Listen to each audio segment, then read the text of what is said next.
What's up, everybody? Welcome back to the Traveling Linguist channel. My name's Dill, and today we're going to be talking about one of my favorite beverages, which is, of course, coffee. Now, a lot of people don't realize that a lot of coffee terms that we use, like cappuccino or latte, come from Italian, especially, of course, those who don't speak Italian. And in Italian, a lot of these words actually mean something. So in today's video, we're going to look at the history behind some of these words, what the words actually mean, and why they're used. So let's get started.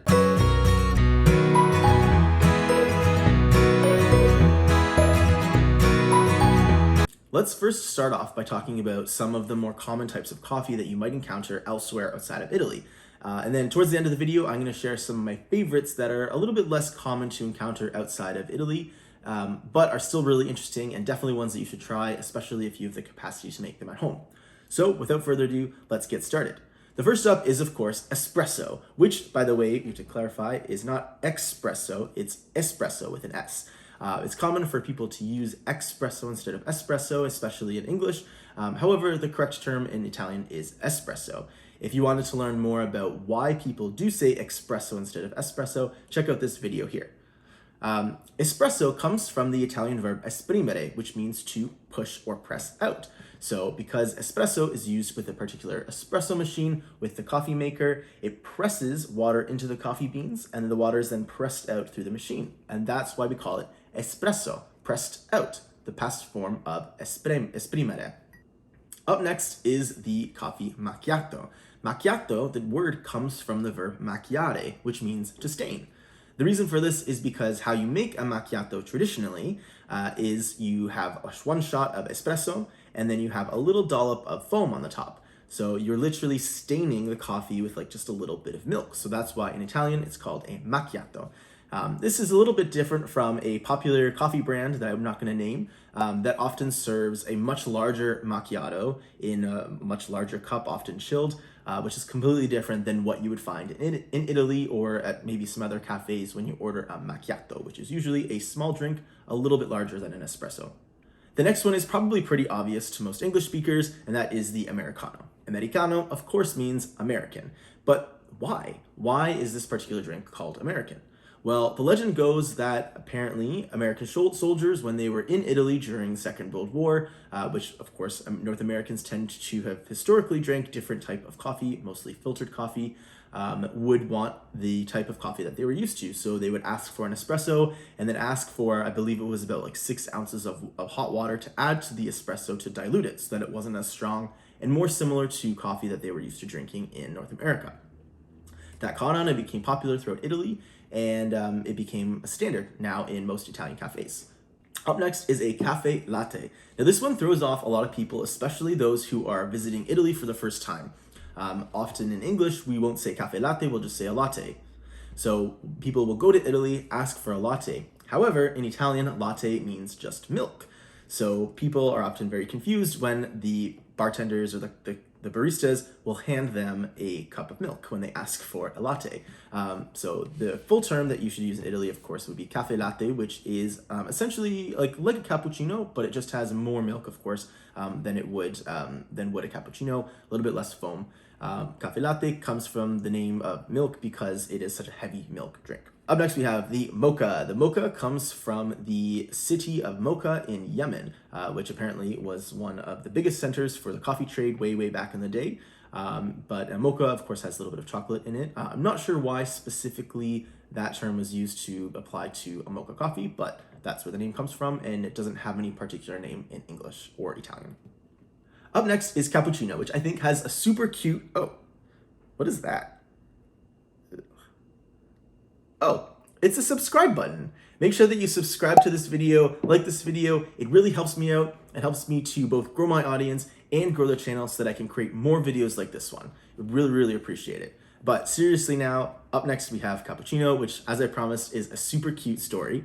So the story goes that Capuchin monks would wear these particular robes with a very specific hood.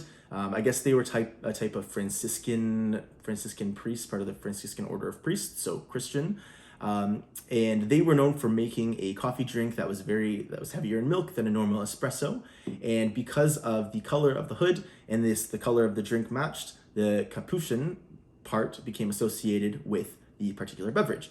So from that point on, this particular type of drink became known as a cappuccino, which is essentially the diminutive form of capuchin, so a little capuchin, essentially. But I think it's really cute because cappuccino is something that's usually drank in the mornings as breakfast to help wake you up. And if I think about myself in the morning, I think about myself like really groggy. Like sometimes I wear a hoodie in the morning because like I just am not ready for the light yet. And as I'm drinking my cappuccino, my like little hood, it kind of makes me think of that particular visual. And for me, I think that's really, really cute. In addition to some of the more popular coffees that we just talked about, there are a couple of other coffees that are a bit harder to encounter outside of Italy, but are pretty common throughout the peninsula. And these are a couple personal favorites of mine that I've encountered throughout my time in Italy when I've been there. The first is a Doppio, which is equivalent to a double espresso that we would get in North America or elsewhere. Doppio just means double, so it is a double espresso shot, just in one glass. We also have a Caffè lungo, which is what I'm drinking right now. Caffè lungo means a long coffee. So with that, usually the water goes through the espresso machine, but it's about 4 times the water that you would 4 or 5 times the water that you normally would put for an espresso. Different than an Americano, because with an Americano, you add hot water after the fact, whereas with a Caffè lungo, all of the water is going through the espresso beans, but it is a weaker taste than what you would get for an espresso. Opposite to that would be a Ristretto, a Caffè Ristretto, which just means that it is a concentrated coffee, Ristretto, restricted, concentrated. So it would be about half the size of a normal espresso, but the same amount of energy as a normal espresso. Another personal favorite of mine is the Marocchino, Caffè Marocchino, and this means Moroccan coffee. It is the exact same as a Caffè Macchiato, the actual Caffè Macchiato, not the other one, except there is a little bit of cocoa powder or a little bit of chocolate syrup. So it's kind of like Macchiato meets Mocha in the middle there. And finally, another one of my personal favorites, something that you might want to reserve for a Saturday, Sunday morning, or during the week if you have the day off, or maybe if you're just feeling a little risky, but a Caffè Corretto, it means a corrected coffee, and it is corrected because it is a normal espresso shot with a little bit of alcohol added to it. So normally it would be like grappa is like the one that I find to be the most common of the ones that I've heard of, but I'm sure you can add lots of other things to it. I've added Baileys to coffee, of course, before, and like I'm sure that would be great in a ristretto. But I think traditionally, grappa is the one that tends to be used. If anybody knows any other different ones or other types of alcohol that you would normally use in a caffè ristretto, feel free to let me know in the comment section, as I'm always open to trying out new combinations of coffee. But that brings us to the end of our video. I love talking about coffee, so if there's any ones that I missed that you would like to learn more about, let me know in the comments section, and I'll let you know. If you aren't already a subscriber, please make sure that you subscribe to my channel. Again, it really helps support me. And if you have any ideas for future videos, feel free to also let me know in the comments section. But until next time, we'll see you later.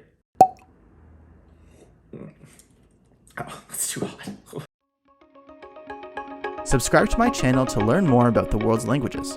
Don't forget to turn on the notifications to be notified about new videos each week. Here are some other videos you might be interested in.